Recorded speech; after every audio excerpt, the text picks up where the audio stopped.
Hello, I'm the 10-minute English teacher. Let's get you exam ready. Today we're thinking about unseen poetry, and I'm going to be teaching you about rhyme schemes and meters.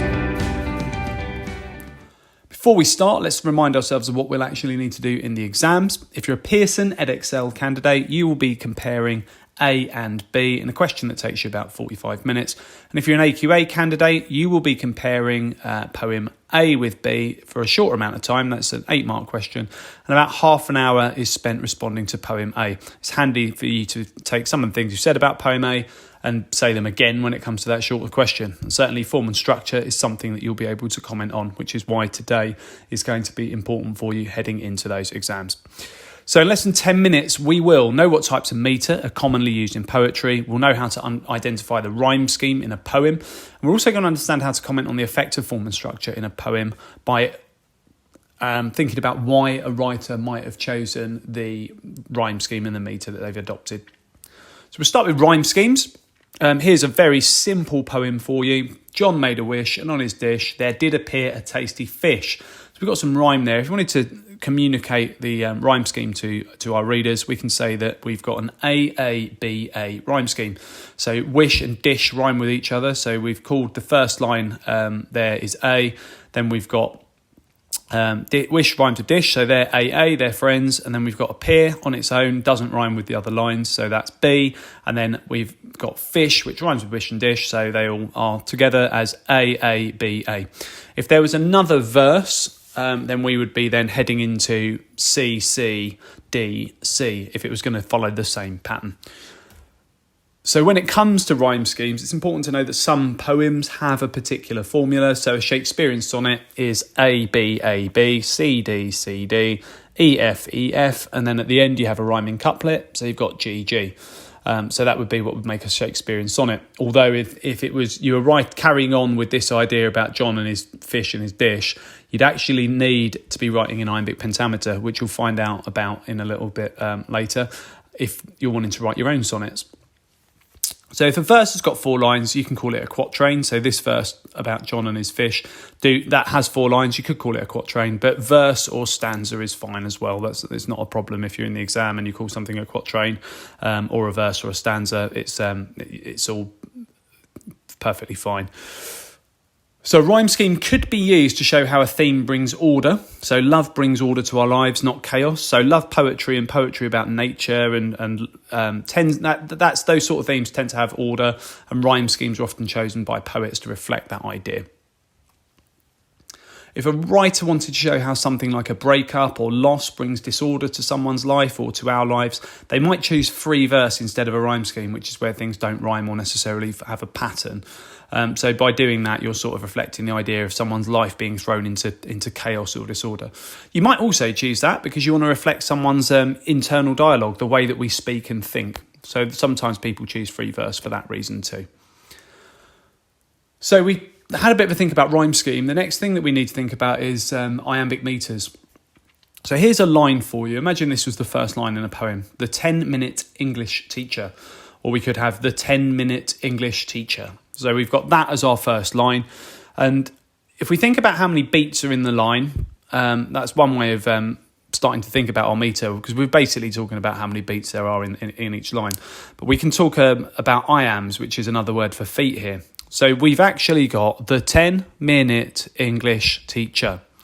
So you could think of this line as having 8 syllables, but we're going to start thinking about it having feet. So we've got the 10, which is 1 pair of feet, minute, English, teacher.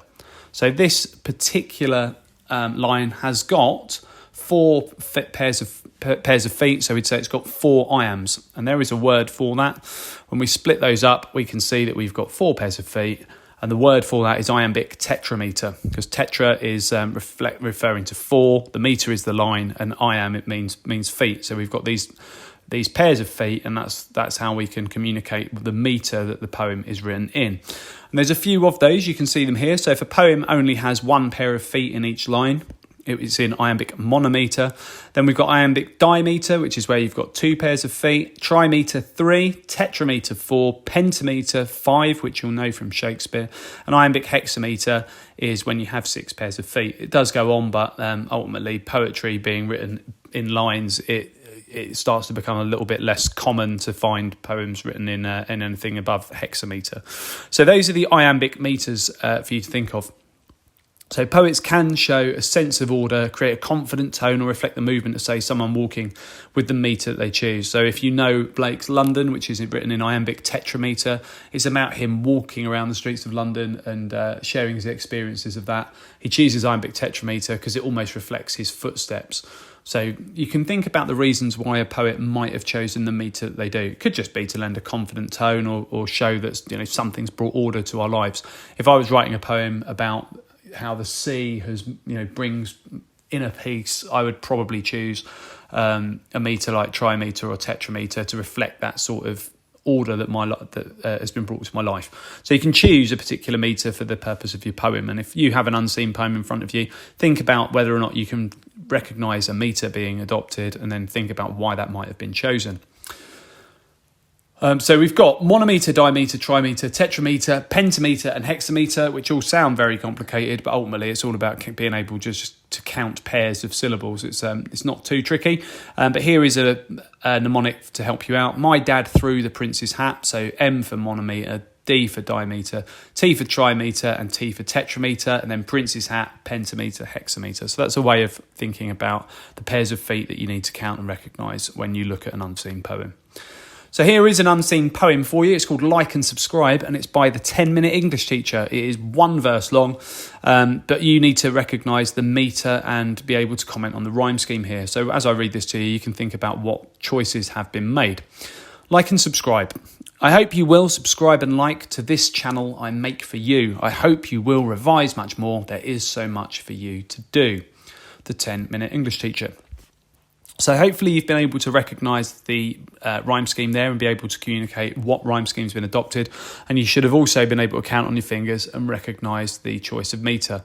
So what we have here, the poem's got an A, B, C, B rhyme scheme, and it's written in iambic tetrameter. This lends a confident tone to the poem and perhaps reflects the order that will come to the subject's life when they do like and subscribe.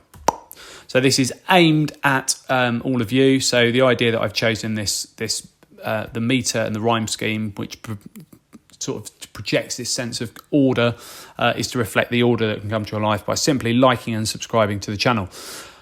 So optional extras for you. Read a few poems and identify the structures of them. So can you evaluate why they might have been used by the poets? So have a little look at maybe some poetry about love or nature and just think about what's been chosen. Can you write down what the rhyme scheme is? Can you recognise if a particular iambic meter has been used by the poet? And then can you make an evaluative comment about why they might have chosen that particular rhyme scheme and meter? Okay, check out the other videos on my channel. I'll continue to add content. Feel free to ask for something you'd like to see me cover in the comments section. Don't forget to like and subscribe and share, and keep revising.